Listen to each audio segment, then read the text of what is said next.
Oh my, look at it, guys. Oh my, just look at it. Look at it. Why do we love old trucks so much? What is it about old trucks that just gravitates us towards them? Now, for the longest time, I thought maybe a lot of us were just holding on to the past or what we grew up with, but I'm starting to learn that even young children today will gravitate towards older trucks. They just love them. So why is that?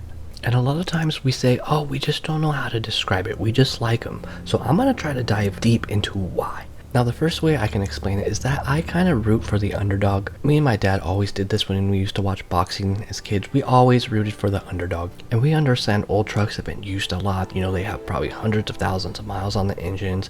And it's just fascinating to know, like, under the hood, that old engine is still rocking and this truck is getting work done. That's really fascinating to me. And another fascinating thing is that newer trucks have so much more power. And it's really interesting for me to be able to play or use a truck that they had to use back then. Because with the trucks being so much more powerful today and the trucks being so much weaker back then, it's really fun to experience and use the trucks they had to go through because that's all they had. And I find that really interesting that they actually pulled all this stuff off. Everything architectural based, anything in life was used with trucks. It just fascinates me that they could do that back then. And a little fun fact, which actually it's not a fun fact, a lot of trucks and any kind of technology that improves, not all of it, but mostly all of it, has always been implemented into the military and is far more advanced than what the civilians have. We all know this. But yes, the military, wars, all help with advancements like this. I'm not saying we would never get to the point where we are now without wars and military, but we got there much, much quicker with the advancements of weapons and trucks and World War II and having to get troop supplies over the line, you know. But I'm going to end that there.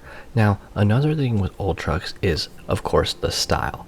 I'm in love with the square body. A lot of people are. And a lot of old vehicles just use steel and metal and things last. That brings me up to another topic of, you know how our parents always said, oh, they just don't make it like they used to? And I think that maybe had a little bit of play back then, but now I really think what they said is true because I'm starting to feel, this is just an opinion, I think newer vehicles now are being built just to be disposable. Something you can just throw away. And I've been noticing a lot of people just lease cars and trucks, you know, for 2 years and then that's it. So I don't think vehicles are built to last. And this brings me up to something else. Are trucks today ever going to be looked back upon how we look at old trucks today?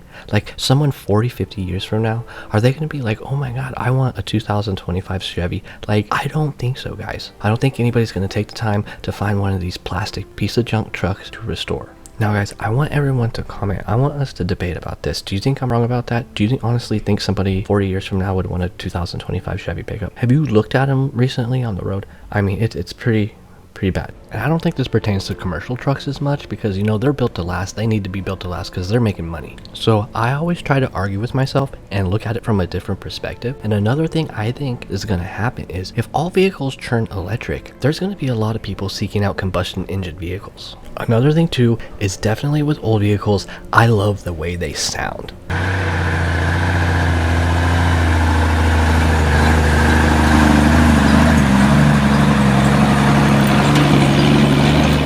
Now imagine if that was a battery operated truck. We wouldn't be thrilled, we wouldn't be excited, it would be silence. That's all you would hear is silence. Now, going to another topic, how many of you guys have looked up like old runaway diesel engines where the engine runs away? So for those who don't know, a runaway diesel engine is when you start it and the engine starts to consume like oil or a liquid that it's not supposed to, and it revs at really high RPMs. And the only way to stop it, guys, is to stop the airflow. So you'll see this guy actually, I'll just let you watch.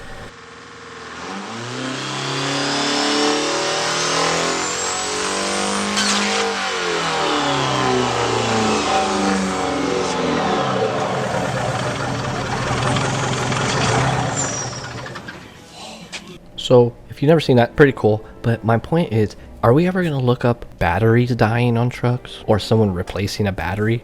Or you can't even start a battery truck up. Like what are you going to show off? Everything's going to become boring. And I've been noticing that with a lot of things in life, not just trucks.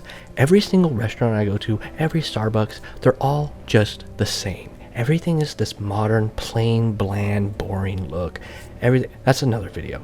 It's really easy for me to get off topic. Okay, so the moral of the story is it's a very interesting that even young children, like my little nephew, I asked him why he likes old trucks. He says because they look cool, and he didn't really have much of an answer over that, but he's 12, so I'll ask him when he's older. But I bet you $1 million it's going to be because they're intricate old machines that have like character and they express themselves. I don't know, it's hard to explain. I really wish I can explain it better to you guys. But I mean, let me know if you guys know what I'm talking about. Like if you feel what I feel, that little special, they got their own, it's not even a niche, it's like just a special place in your heart, even though you didn't grow up or drive these vehicles. Like these vehicles were built before you were even born, or at least for me, I'm 38.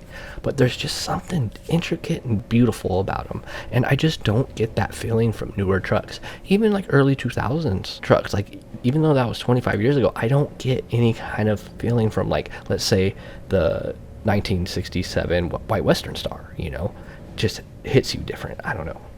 I just feel like we're headed towards this very generic, replaceable, plain, kind of stale future. Like back in the day, I feel things were made with love and passion, and I think nowadays everything's just made for quantity over quality, and I think there's just too many people on the planet, and you know, it's just, you guys know what I'm saying? It just feels like everything's not made for you. It's just made for you to consume and just throw away and get another. Like, I don't know. I should make a whole video on that, huh? Because it's a very interesting thing. And another good thing is, in our lifetime, we still get to enjoy these vehicles. We might be right at the beginning or the middle of this transition of just everything being disposable, but we still get to appreciate and see these things in real life. In my opinion, I think in 100 years, these trucks, our trucks, anything combustible is going to be in a museum, and everyone's just going to be on autopilot and flying cars to wherever they need to go. Nobody even needs to drive anymore. It's going to be crazy, but that's just my theory. If you guys want to chime in on that, go ahead. But I want to say thank you guys, and everyone who's been subscribing. I really appreciate you. It blows my mind that I'm on my way to 6,000 subscribers. It just blows my mind. But I will see you guys in the next one. I love you. Peace.